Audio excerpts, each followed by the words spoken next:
Do you want to build an audience of raving fans? Like people who are so jazzed to hear from you every single time you open your mouth? Of course we do. And on the show today, I'm bringing in author, stage speaker, marketer, David Meerman Scott to talk with us about how we can really take our audience from audience to raving fans.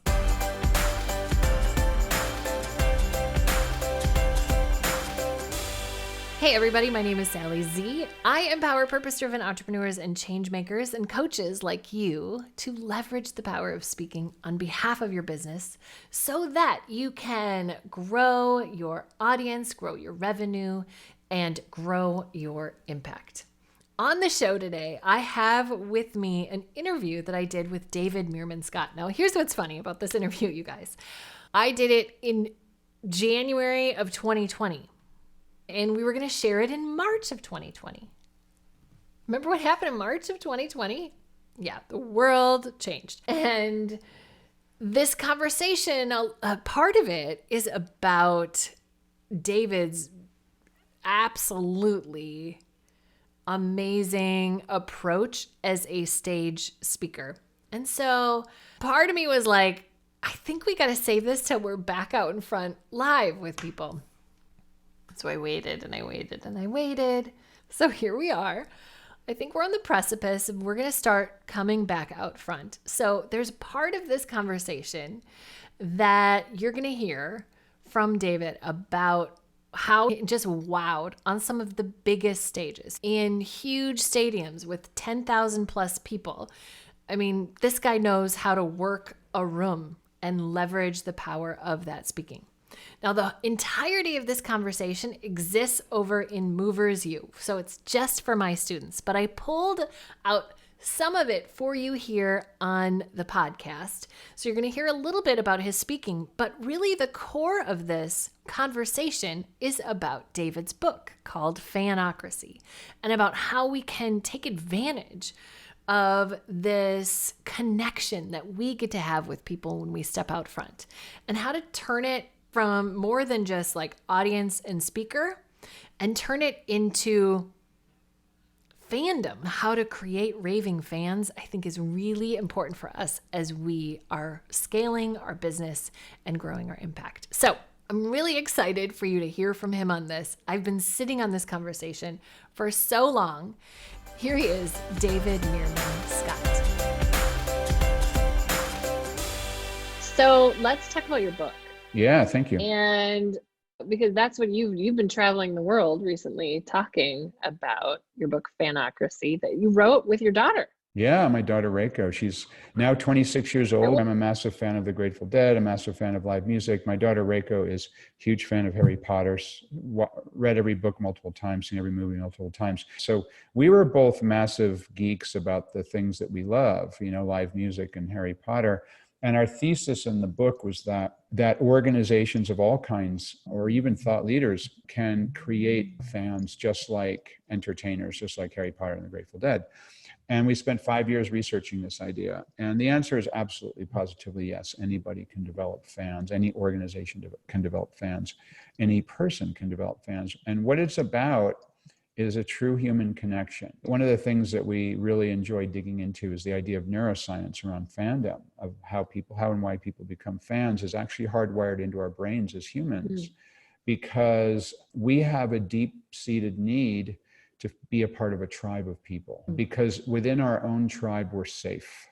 And when we're not within our own tribe, we feel vulnerable and we sense danger.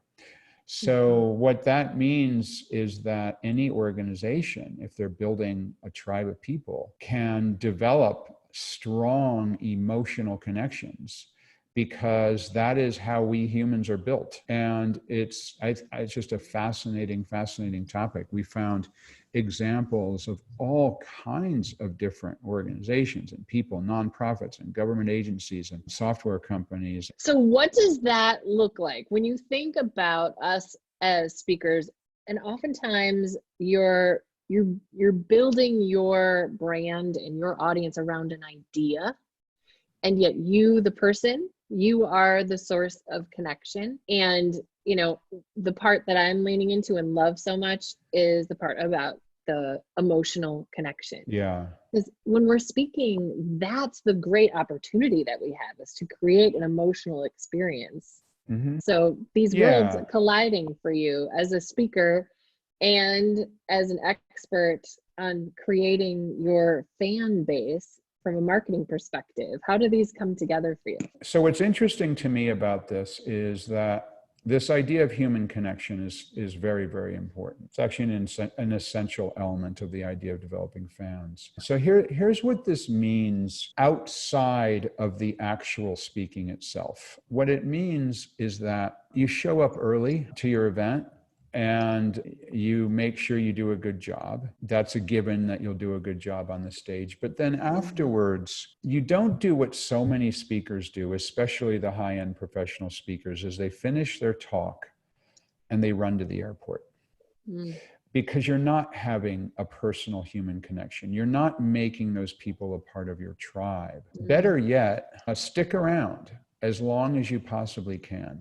At a minimum, what I'll do is I'll get off the stage and then hang by the stage for as long as I can, meeting people, saying hello, taking selfies, trading business cards, whatever it is. I stay around for the break, the coffee break. I stay around for the cocktail party. I stay around for the dinner. If I can, I'll go to breakfast the next morning. And there are very few speakers who do that, at least at the level that I'm at of my keynotes and so on. Most speakers who share the stages that I work will run away. They're running to the airport to go home or to the next engagement. So that's really important. Another thing that's really important is right when you get off the stage, immediately after you've had a chance to meet people, is to go into the social networks and reply to every single person who has taken the time to mention you in social media while you were speaking. People who posted photographs of you, people who mentioned you, people who shared one of your thoughts or your ideas. And, on Thursday night, I got off the stage at I don't remember exactly when it was, call it 9:00. I was in the room until 10:30. It was an hour and a half of meeting people and taking selfies, an hour and a half. And then after I was done with that, in my room, it was another hour to answer everybody on social media. 2.5 hours. It was longer than I was on the stage. I was on the stage for 2 hours. 2.5 hours. I tried to engage with every single person who engaged with me, either in person or on social networks. That takes a lot of time. That's not part of your job description, but it is a way that you can grow fans because you can develop a connection with every single person. I don't think you can underestimate the power of that. And like you said, I think it's just a matter of time and us recognizing it as part of the job. That's exactly right. And every one of those people are people who can support you for years or decades. They can buy every book you publish. They can recommend you to the conferences that they go to. I mean, and that's what's allowed me to work 30 or 40 or 50 stages every single year for 13 years without ever having to pitch. You've got tons of great strategies and tips and really specific things that people can be doing. Congratulations on the huge success of this book. Thank you. Thanks, I really appreciate you having me on. To learn more about Fanocracy, we've got a cool website at www.fanocracy.com. I hope you enjoyed that conversation with David Meerman Scott. All the links to his books are over in the show notes. And in fact, I want to point out that since David and I had this initial conversation, not only have we been dealing with a pandemic, but he wrote another book. And this book is so applicable to all of us. It is called Standout Virtual Events.